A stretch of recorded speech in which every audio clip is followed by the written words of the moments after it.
Louvado seja o nome do Senhor Jesus. Então nós vamos dar início à mensagem da mensagem que o Senhor preparou para nós nessa manhã, e nós vamos ter como texto base Salmos 30, parte B do verso de número 5. Salmos 30, parte final do verso 5. Nós vamos ler dos versos de número 2 ao 5 do Salmo 30 para trazer um contexto. Em nome do Senhor Jesus, que o nosso Deus fale conosco por meio da sua palavra, dessa mensagem, trazendo inspiração, trazendo motivação, trazendo transformação dos nossos corações, das nossas mentes, das nossas almas, pelo poder do teu Espírito. Fala conosco, Senhor, e faça uma obra gloriosa, poderosa e santa nas nossas vidas, nos abençoando por meio da tua palavra, que é espírito e vida, por meio da tua aiô, declai, oreclai, decantiai, dessa ministração que nós, Senhorai, oreclai, decantiai, queremos, ó Deus, trazer, compartilhar e também receber também essa palavra em nossos corações e sermos abençoados. A todos nós, em nome de Jesus, para a glória do teu nome, amém e graças a Deus. Nos diz assim o nosso Deus em Salmos 30, versos 2 a 5: Senhor meu Deus, a ti clamei por livramento e tu me curaste. Ó Senhor, tiraste-me do fosso da morte, pouco antes de descer à cova, devolveste-me a vida. Cantai louvores ao Senhor, vós que sois seus servos, e dai graças ao seu santo nome, pois sua fúria dura só um instante, mas sua misericórdia prolonga-se através da vida. Glória a Deus. O pranto pode durar uma noite, mas a alegria nasce ao romper do dia. O pranto ou o choro, em algumas versões, pode durar uma noite, mas a alegria nasce ao romper do dia ou ao amanhecer. Amém? Podemos assentar. E esse então é o texto base, para nós nessa manhã de domingo. Glorificado seja o nome do nosso Deus. Nós te damos graças, Senhor, por esse clima que o Senhor tem preparado, com boas chuvas, com abundantes chuvas, meu Deus, que nós realmente precisávamos. E assim, meu Deus, a chuva é bênção, e nós agradecemos ao Senhor pelas chuvas que o Senhor tem enviado e por tudo mais que o Senhor faz e tem feito, e especialmente pelo que o Senhor é, pela pessoa que o Senhor é. Nós temos aprendido, nós temos conhecido um pouco mais a cada tempo, a cada dia, Senhor Jesus, do seu caráter. Nós temos aprendido a confiar mais no Senhor, porque nós temos comprovado que o Senhor é realmente um Deus bom, que o Senhor é um Deus justo, que o Senhor é um Deus fiel, que o Senhor é digno de toda a nossa adoração, de todo o nosso louvor, o Senhor é digno de toda a nossa confiança. O Senhor é oreareclai, oreclai decantiai. O Senhor é aquele que não nos decepciona, se nós realmente procurarmos compreender as razões pelas quais o Senhor age ou permite que as coisas aconteçam. Nós vamos sempre ter motivos para agradecer ao Senhor. É por isso que também o Senhor nos declara na sua palavra que nós devemos dar graças a Deus em tudo, porque às vezes as situações são adversas, às vezes nós temos motivo para entristecer, para chorar, para lamentar, mas ainda assim, enquanto ao Senhor, o Senhor será sempre bom. Quanto ao Senhor, o Senhor é sempre justo. Quanto ao Senhor, o Senhor é sempre misericordioso. Quanto ao Senhor, o Senhor é sempre um Deus amoroso. O Senhor é a expressão máxima do amor perfeito. Glória a Deus. Então, nós analisando a questão do choro ou da tristeza, nós vemos que hoje, já de muito tempo, eu mesmo observo, e outros também, da mesma forma como eu observo, que os sentimentos, as emoções do homem, os nossos sentimentos, as nossas emoções, têm um peso, têm uma influência muito grande, muitas vezes preponderante, na nossa caminhada aqui na terra, nas nossas decisões, nas nossas escolhas, naquilo que nós pensamos em fazer, naquilo que nós intentamos fazer, naquilo que nós resolvemos fazer ou deixar de fazer. E muitas vezes nós nos enganamos quando nós somos movidos meramente por sentimentos ou por emoções. E isso também tem um alerta para nós na Bíblia. Enganoso é o coração do homem, quem o conhecerá? É só Deus que conhece os nossos corações. Então, o meu próprio coração, no sentido dos meus sentimentos, das minhas emoções e até dos meus pensamentos, pode me enganar, pode te enganar. Também nós lembramos do que o Senhor Jesus disse: conhecereis a verdade e a verdade vos libertará. Glória. Se eu preciso ficar liberto desse engano que vem ao meu coração, na forma de pensamentos, de sentimentos, de emoções, de vontades, desejos, eu preciso conhecer a verdade, porque é ela que me liberta. E aonde está a verdade? A verdade está com Deus. A verdade é o próprio Deus, Ele que instituiu princípios, valores, leis, mandamentos que devem reger a vida do homem aqui na terra.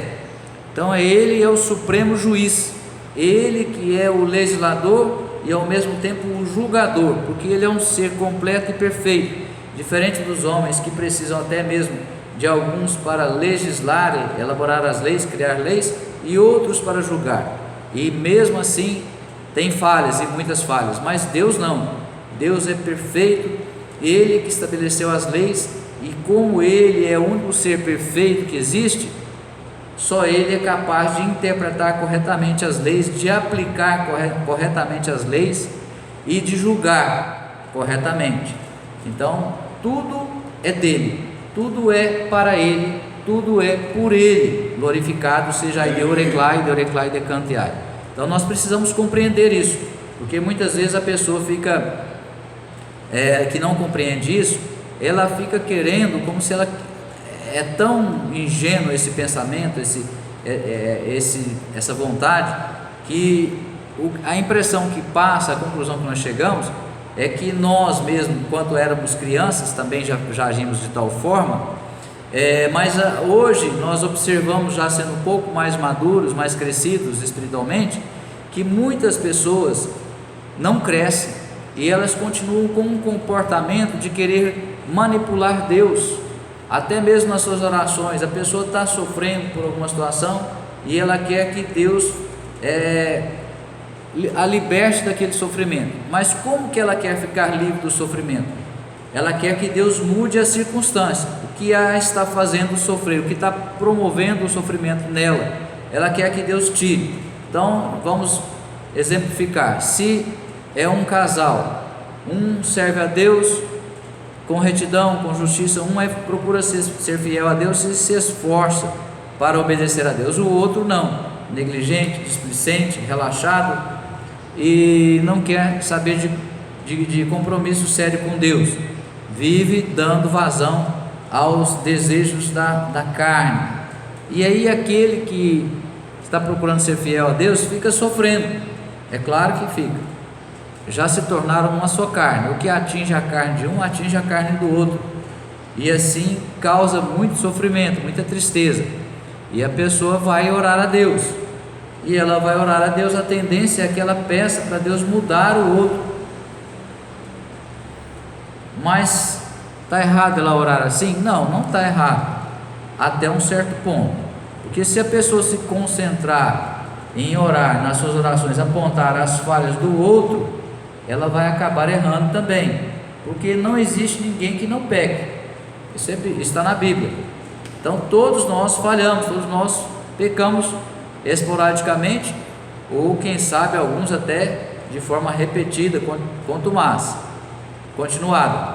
Mas nós, mesmo que nós procuremos, como é o exemplo que nós estamos trazendo, ser fiéis a Deus, nós ainda assim corremos também esse risco de sermos enganados pelo nosso coração. Então nesse exemplo a pessoa fica vendo só a falha do outro, e nas suas orações ela esquece de orar por si mesma, de pedir que o Espírito Santo examine a ela mesma, que o Espírito Santo mostre os erros dela ou os meus erros. Então, o que vai acontecer? Ela vai, sem perceber, assumir uma condição, ou assumir não, mas ela vai, de certa forma, se colocar como se ela fosse juiz. Ela já está julgando o outro, porque ela já não só aponta os erros, mas como ela dá o veredito: não, Deus, faz assim, corrige ele assim, faz isso, faz aquilo, e começa de repente como se estivesse dando ordens para Deus. Deus faz isso, Deus não faz isso não, Deus faz aquilo. E aí a pessoa está enganada, porque nós temos que chegar diante de Deus com temor, com reverência, com humildade. Se nós quisermos pedir algo a Deus, nós podemos pedir e devemos pedir, mas nós temos que fazer isso respeitando a Deus da maneira como Ele merece ser respeitado, como Ele tem que ser respeitado, a sua autoridade, o seu poder, a sua soberania, a sua santidade, a sua perfeição, enfim, tudo que Deus é. Nós temos que ter um temor reverente a Deus, ter um medo de contrariar a Deus. Não significa que eu vou ter medo pensando que Deus é mau, porque Deus é bom, mas eu devo temer sim as consequências de contrariar a Deus, porque se eu contrario Deus, a sua vontade e a sua palavra, eu peco, eu erro o alvo, eu peco. E se eu desobedeço a Deus, se eu pecar, eu vou receber uma punição como consequência do meu erro, mesmo que Deus não queria me punir. A vontade de Deus é que nós sejamos obedientes a Ele, mas Deus permite, por ser justo também. Então nós temos tantos exemplos nesse sentido, e aí a pessoa fica sofrendo porque Deus não faz aquilo que ela quer.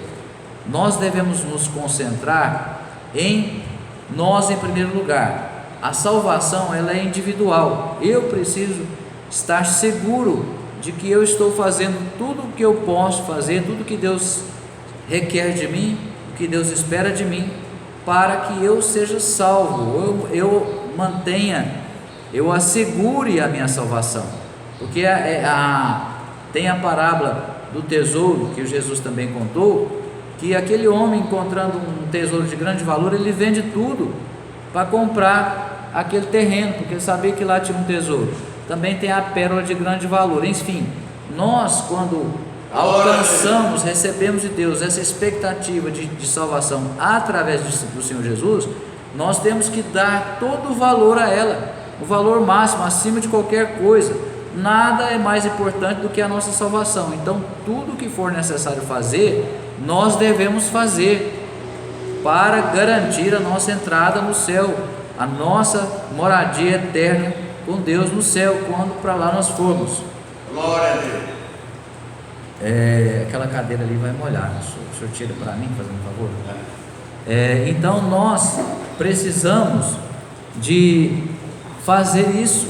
E se nós ficarmos olhando só para os nossos próprios sentimentos, só para a nossa própria vontade, o nosso próprio desejo, as nossas próprias emoções, da nossa carne, porque nós queremos, a nossa carne quer ser agradada, ela não quer ser contrariada. A nossa natureza terrena, ela quer ser agradada e não quer ser contrariada.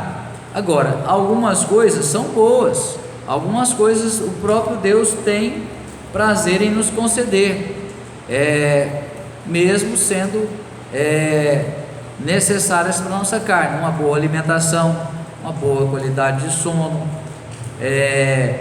o descanso na proporção necessária, enfim, boas amizades, bons relacionamentos, boa qualidade de relacionamentos.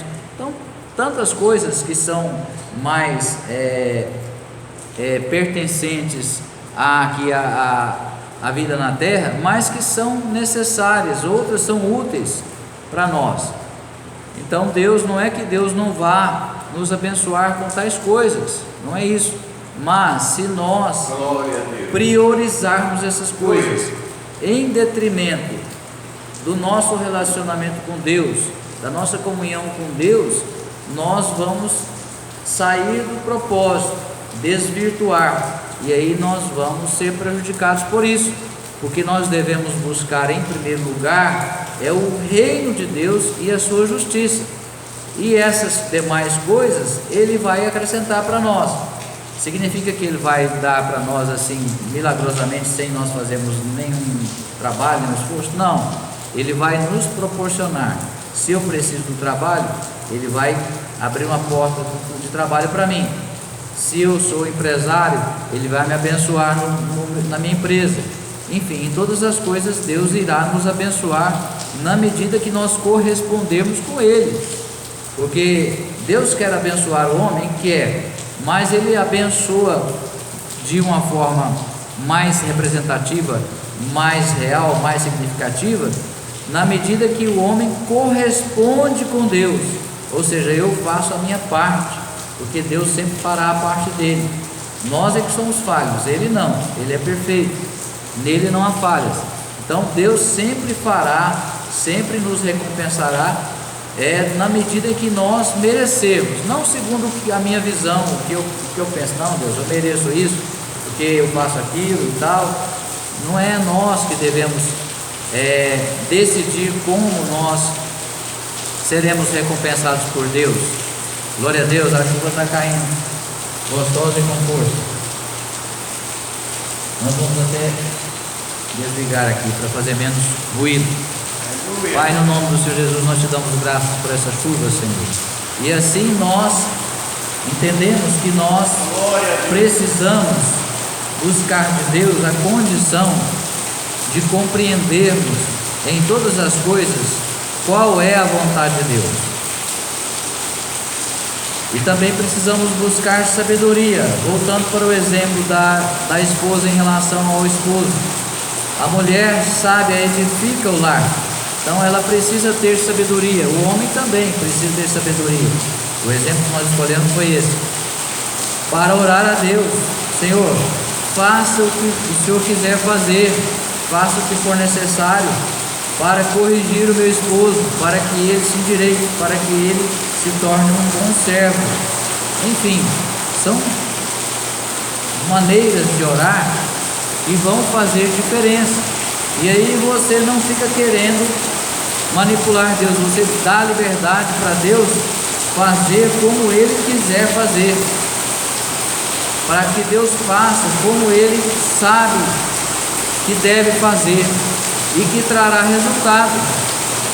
Porque muitas vezes os pais, por exemplo, têm um filho problemático, tem um filho complicado, e fica orando: Deus abençoa meu filho, Deus abençoa minha filha, e aí está impedindo Deus de corrigir, que é o que a pessoa mais precisa. Então nós precisamos compreender isso. Muitas vezes a pessoa ela não sai daquela situação de tristeza, de sofrimento, porque ela não se posiciona com Deus da maneira como deve se posicionar. E a pessoa fica querendo que Deus abençoe só porque ela está chorando. Muitas vezes esse choro não é um choro de quebrantamento, não é um choro de arrependimento. E tem muito tipo de choro que não sensibiliza o coração de Deus. Deus olha, Deus vê que a pessoa está chorando, Deus até gostaria de consolar a pessoa, mas se eu não assumir uma postura correta que Deus espera de mim, que Deus requer de mim, eu não deixo Deus agir, eu impeço Deus entrar na situação para resolver o problema, a causa do problema. É como se a gente fosse, por exemplo, no médico, e você tem um problema, mas você não quer contar para o médico. Aí você fala para o médico: doutor, eu vim aqui para o senhor me dar um remédio, mas qual que é o seu problema? Ah, doutor, o senhor sabe, né? O senhor sabe qual que é o problema. Eu sinto muitas dores, mas aonde que é a dor? Não, doutor, mas é no corpo inteiro. Você não fala o local exato da dor, você não dá indicações para o médico dar um diagnóstico correto do seu problema. Ele vai te dar um analgésico lá para a dor, mas não vai resolver o seu problema. Então, enquanto nós não reconhecemos o nosso problema, não o do outro, o nosso, para Deus. Deus, eu sei que eu estou falhando. Se eu não sei exatamente em que eu estou falhando ou por que eu estou falhando, eu devo pedir para Deus me mostrar. Deus, eu sei que eu estou falhando nisso ou naquilo, nesse ponto ou naquele ponto, e eu preciso da sua ajuda. Olha, Deus, eu sei que eu estou errando, porque esse problema não se resolve, mas eu não estou entendendo muito bem. Eu não estou entendendo muito bem em que eu estou errando. Me mostra, Senhor. Sonda o meu coração, esquadrinha os meus pensamentos e me mostra, Senhor, o que tem de errado dentro de mim, no meu coração. Ou a estudeai, ureclai, decampeai. E aí sim, nós vamos dar liberdade para Deus vir em nosso socorro e nos libertar, e nos trazer a verdade que vai nos libertar, e nos mostrar a verdade diante de nós. E aí a decisão, a escolha é nossa. Se nós queremos mudar, nós queremos fazer o que é necessário para mudar e sermos abençoados ou não. Veja, por exemplo, em Malaquias, capítulo 2, verso de número 13. Malaquias 2:13. Livro do profeta Malaquias, capítulo 2, verso de número 13, nos diz assim: o nosso Deus na sua palavra. Mas não é só isto. Além de tudo, ainda cobris o altar do Eterno de lágrimas, prantos e gemidos, reclamando que ele já não dá mais atenção às vossas ofertas, tampouco as aceitas com prazer.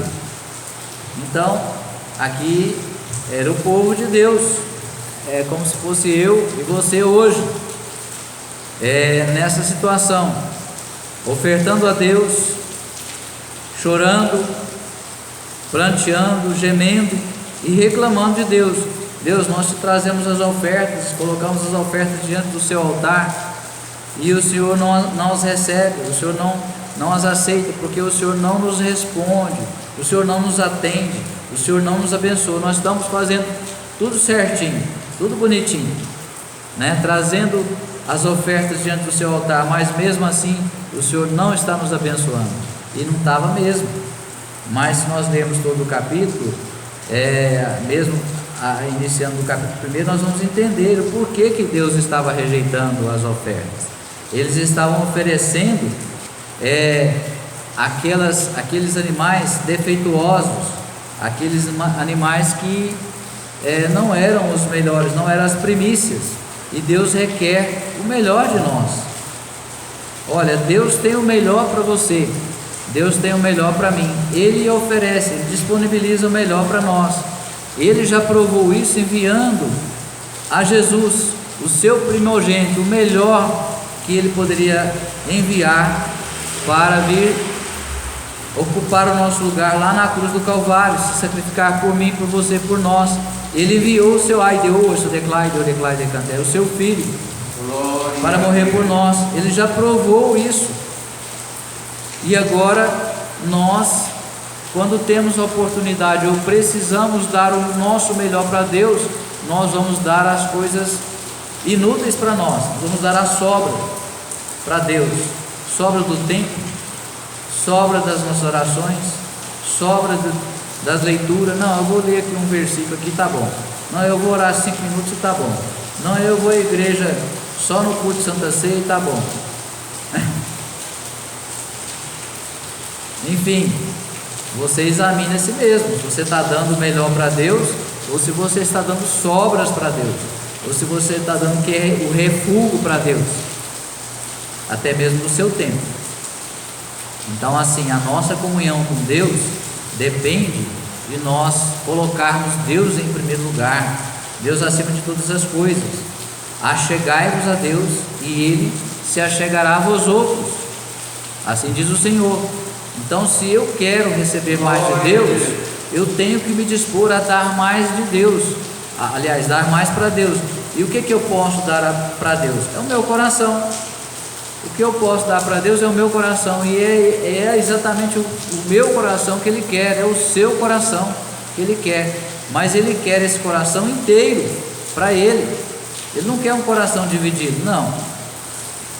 Dia de domingo é um dia que eu passo na presença de Deus. Eu vou no culto, eu oro, mas aí durante a semana, aí eu vou cuidar da minha vida.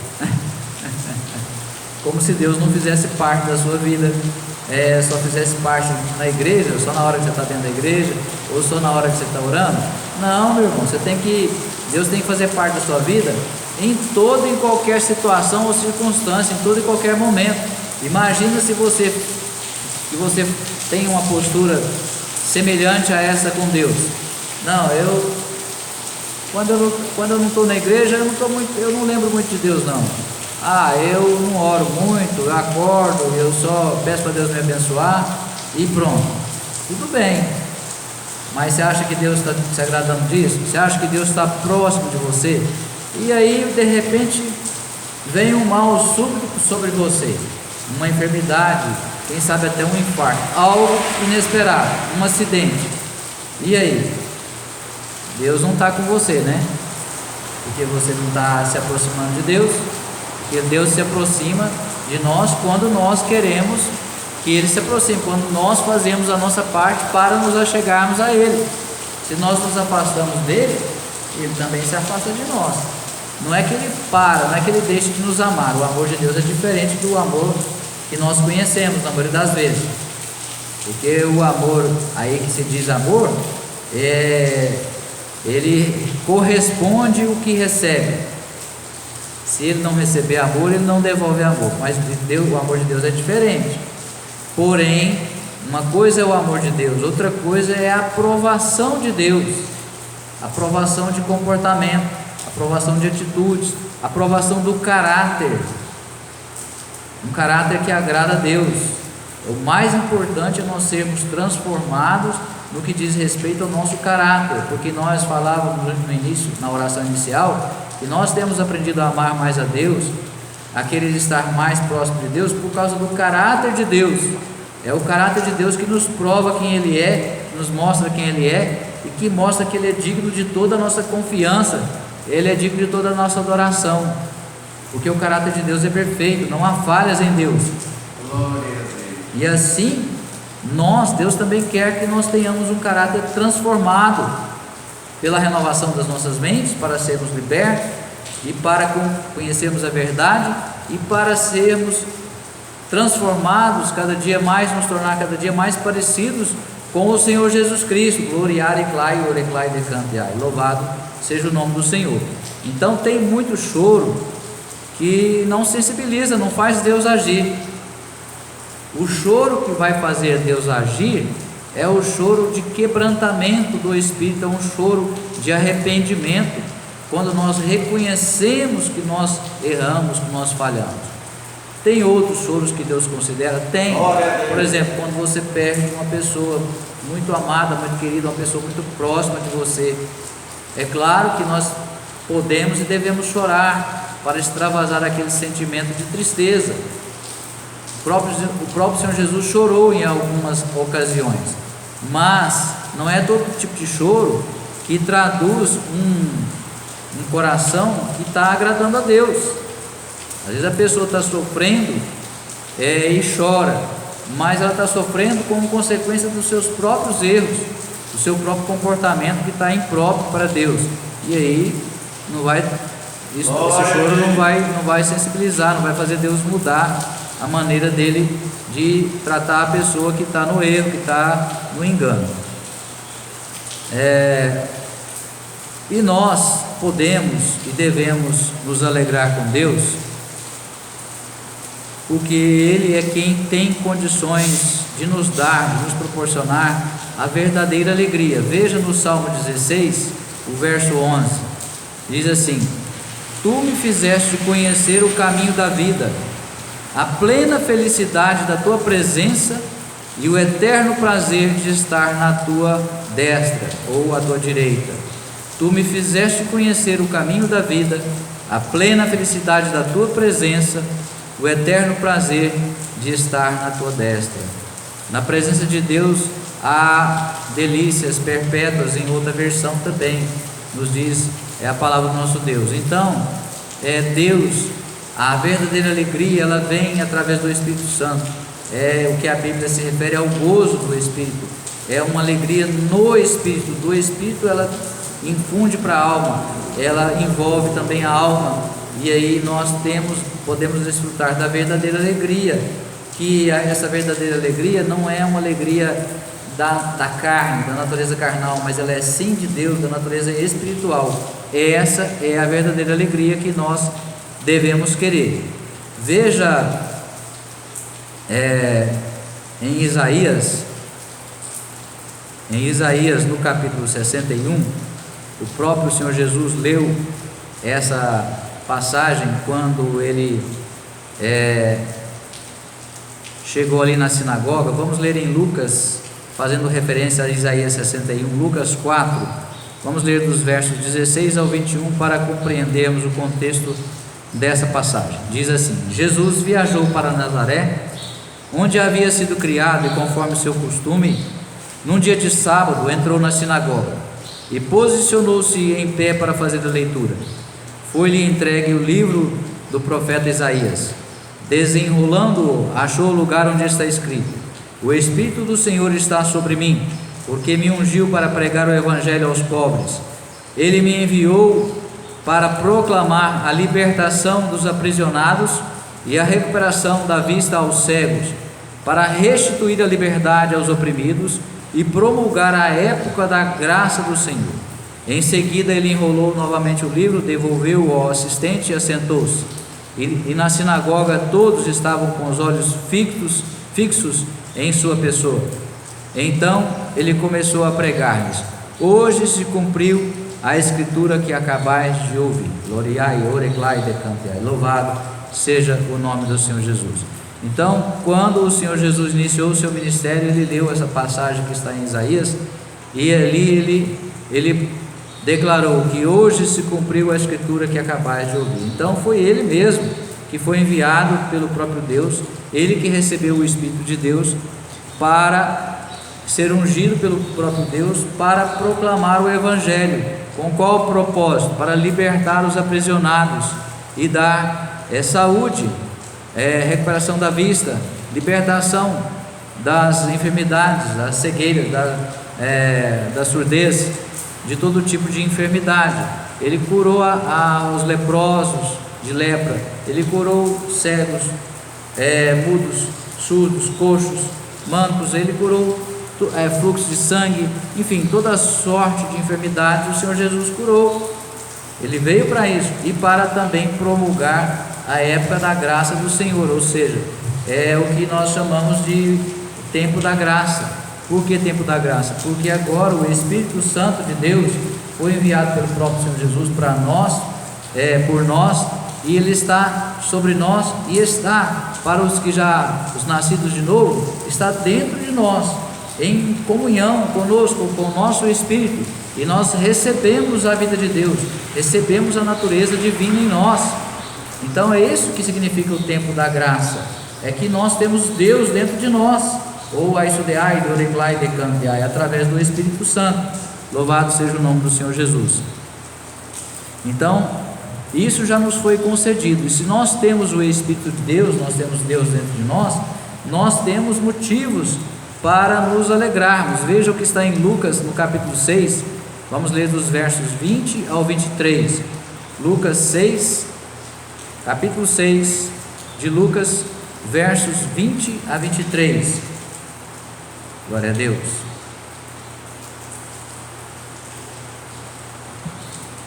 Então, dirigindo o olhar para os seus discípulos, Jesus lhes declarou: Bem-aventurados vós os pobres, porquanto a vós pertence o reino de Deus. Pertence o reino de Deus, o reino de Deus é nosso, foi nos dado, comprado, pago com o preço da vida do Senhor Jesus, com o sangue do Senhor Jesus, e Ele nos deu de graça, graciosamente, sem que nós merecêssemos. O reino de Deus pertence a nós, porquanto a vós pertence o reino de Deus. Bem-aventurados vós que agora tendes fome, porque sereis saciados. Bem-aventurados vós que neste momento estáis chorando, pois havereis de sorrir. Olha aí, se nós nos entristecemos por causa de Deus, por causa do reino de Deus, por causa do Senhor Jesus Cristo, se nós somos perseguidos, se nós formos acusados, caluniados, injustiçados por causa de Deus, Ele mesmo virá depois de nós passarmos por aquela situação, Ele virá nos consolar, e através do consolo de Deus, Ele nos alegrará, porque nós seremos recompensados pelo sofrimento que passamos por amor a Deus. Amém? Bem-aventurados sois quando as pessoas vos odiarem, vos expulsarem do convívio delas, vos insultarem e excluírem vosso nome, julgando-o execrável por causa do Filho do Homem. Aí, nós falamos agora. Regozijai-vos nesse dia e saltai de alegria, porquanto imensa é a vossa recompensa do céu. Glória a Deus, pois dessa maneira os seus antepassados agiram contra os profetas. Então os profetas foram perseguidos, os apóstolos foram perseguidos, os discípulos foram perseguidos, os primeiros cristãos foram perseguidos. Agora o cristão da atualidade não pode sofrer nenhuma perseguição. E aí eles alegam que não, porque agora é o tempo da graça, então não posso ser perseguido, não, porque agora estou vivendo o tempo da graça. Lê do engano, né? É um grande engano, porque não é isso que Jesus pregou, não é isso que Jesus falou, não é isso que Jesus ensinou. Ele falou isso que nós acabamos de ler, dentre outras coisas que estão em consonância com esse assunto, que vão complementar essa ideia. A ideia é que nós, por amor a Ele, por gratidão a Ele, por fidelidade a Ele, vamos passar por tribulações, vamos sofrer tribulações, vamos passar por aflições, desde que não seja decorrente do pecado. Se for por amor a Ele, em obediência a Ele, nós receberemos de Deus a força para passarmos, e logo depois que passarmos, sendo aprovados, Ele virá nos alegrar. Glória a Deus. Veja 2 Coríntios capítulo 7, verso 10. 2 Coríntios, já caminhando para o término da mensagem de hoje, 2 Coríntios 7, 10 nos diz assim: a tristeza, conforme o Senhor, não produz remorso, mas sim uma qualidade de arrependimento que conduz à salvação. Porém a tristeza do mundo traz a morte. Nós vamos repetir. 2 Coríntios capítulo 7, verso 10. A tristeza, conforme o Senhor, ou segundo Deus, não produz remorso. Amém? Então ela não produz remorso. A tristeza, conforme o Senhor, mas sim uma qualidade de arrependimento que conduz à salvação. Ou seja, o remorso, eu estou triste porque eu estou arrependido do que eu fiz. Então esse arrependimento conduz à salvação. Por quê? Porque sem arrependimento não há perdão de pecado. Então quando eu me entristeço porque eu estou arrependido por ter desobedecido a Deus, entristecido o coração do Senhor, eu serei perdoado. Eu estou reconhecendo o meu erro e confessando o meu erro diante de Deus. Então eu estou ali sentindo, experimentando um verdadeiro arrependimento. Significa que eu estou reconhecendo o meu erro, que eu quero parar de errar, parar de pecar, que eu quero receber de Deus não só o perdão, mas a graça capacitadora para parar de pecar, para acertar o alvo, para passar a agir de maneira aprovada por Deus, de acordo com a vontade de Deus. Louvado seja o nome do Senhor Jesus. Então nós fizemos aqui uma anotação baseado num comentário que nós vimos do pastor Luciano Subirá, e eu traduzi aqui com as minhas palavras a parte que eu gostei do comentário que ele fez. O que interrompe a tristeza ou o choro é quando somos iluminados em nosso entendimento para reconhecer o verdadeiro amor que Deus tem por nós. Essa iluminação dissipa as trevas, a cegueira espiritual que nos mantém afastados da verdade e do autor da verdadeira vida que Deus tem para nós, para nos proporcionar, e do autor da verdadeira vida que Deus tem para nos proporcionar.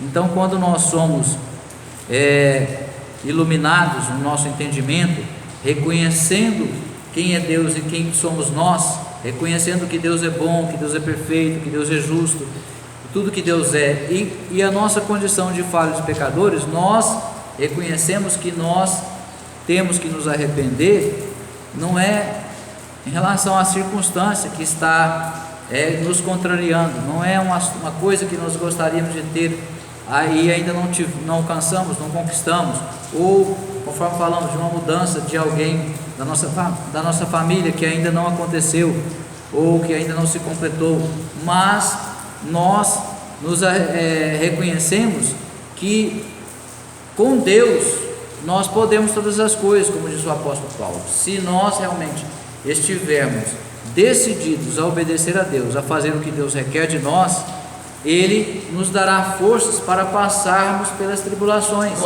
e depois de sermos aprovados, virá a nossa recompensa e virá a alegria, essa alegria que nós lemos no início. O choro pode durar uma noite, mas a alegria vem ao romper do dia.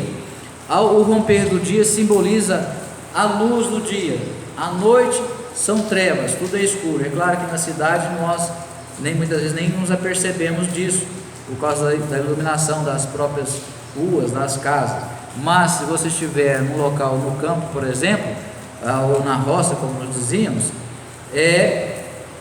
a noite é escura mesmo, especialmente se a lua não estiver clara, fica tudo escuro, fica em trevas, e quando rompe o dia, o sol começa a despontar no horizonte, você vê a luz entrando, a luz vindo, vai dissipando as trevas, vai clareando, vai iluminando, e é essa comparação que o salmista faz, ou seja, quando nós somos iluminados pela luz de Deus, nossas trevas são desfeitas, as trevas que estavam em nós, aquilo que estava produzindo trevas para nós, ou em nós, vai se dissipando, vai saindo de nós, a iluminação vai trazendo a revelação de quem é Deus.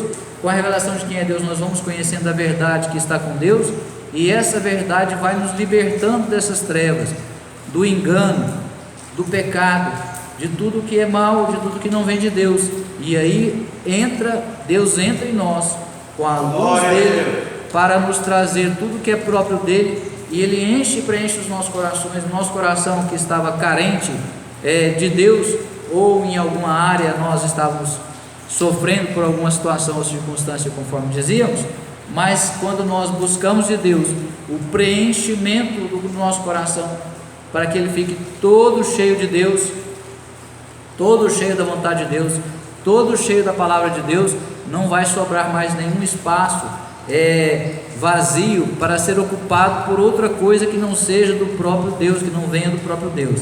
E vindo Deus e preenchendo, dando plenitude ao nosso coração, nós vamos ficar cheios de Deus, cheios da presença de Deus, cheios do Espírito Santo, cheio do gozo que Ele proporciona, porque a verdadeira alegria é proporcionada pelo Espírito Santo.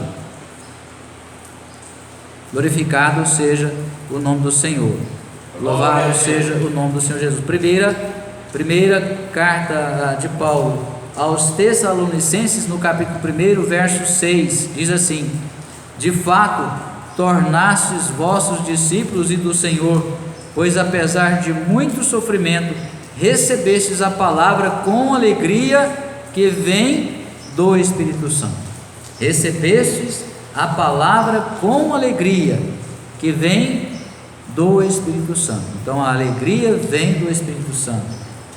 Romanos 14:17 também nos declara assim: porquanto o reino de Deus não é comida nem bebida, mas justiça, paz e alegria no Espírito Santo. Justiça, paz e alegria no Espírito Santo. É do Espírito Santo que vem a verdadeira alegria. Glória a Deus, louvado seja o nome do Senhor Jesus Cristo. Os frutos do Espírito, para encerrar, Gálatas 5, 22 e 23. Gálatas 5, 22 e 23. Entretanto, o fruto do Espírito é amor, alegria, paz, paciência, benignidade, bondade, fidelidade, mansidão, domínio próprio. Contra essas virtudes não há lei. Veja só, entretanto o fruto do Espírito é amor, a alegria. Então a alegria é produzida por Deus, a verdadeira alegria vem de Deus. Então vamos nos alegrar com Deus, com a pessoa de Deus, com quem Ele é, com o que Ele já fez, com o que Ele está fazendo e com o que Ele fará, amém? Então essa foi a mensagem do nosso Deus para nós nessa manhã, e vamos sair daqui alegres. Você que vai ver depois a mensagem pela internet, se alegre com Deus. Você tem muitos motivos, nós temos muitos motivos para agradecer a Deus, para nos alegrarmos com Deus. Basta que nós queiramos que Ele faça morada e ocupe o nosso coração todo, que o nosso coração seja inteiro dele, e assim Ele nos alegrará, mesmo em meio aos problemas, às dificuldades, às lutas, aos sofrimentos. É claro que tudo tem o seu tempo, né? Por isso que diz que o choro pode durar uma noite, mas a alegria vem ao amanhecer. Ou seja, tem aquele tempo que é um tempo, talvez que nós temos motivo mesmo para entristecer, motivo real, mas haverá o tempo, porque não é necessariamente a virada do dia para a noite, porque se fosse assim, todo mundo ia dormir com problema, no outro dia cedo o problema já estava resolvido, né? Não é isso, é um sentido figurado, é um tempo entre aquele período de tristeza, de sofrimento, por motivo justo, real, e o tempo da bênção, o tempo da alegria, o tempo da vitória que virá ao romper da aurora, ao clarear do dia, no sentido figurado, amém?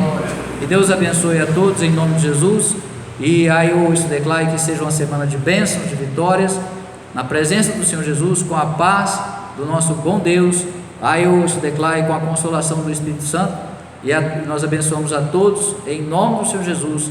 Nós pedimos, Senhor, abençoa em nome de Jesus. Pai, abençoa a todos em nome de Jesus, os presentes, os que vão ver a mensagem pela internet, em nome do Senhor Jesus, que as bênçãos do céu sejam derramadas sobre todos, em nome do Senhor Jesus, para a honra e glória do Pai, do Filho e do Espírito Santo de Deus. Amém e graças a Deus.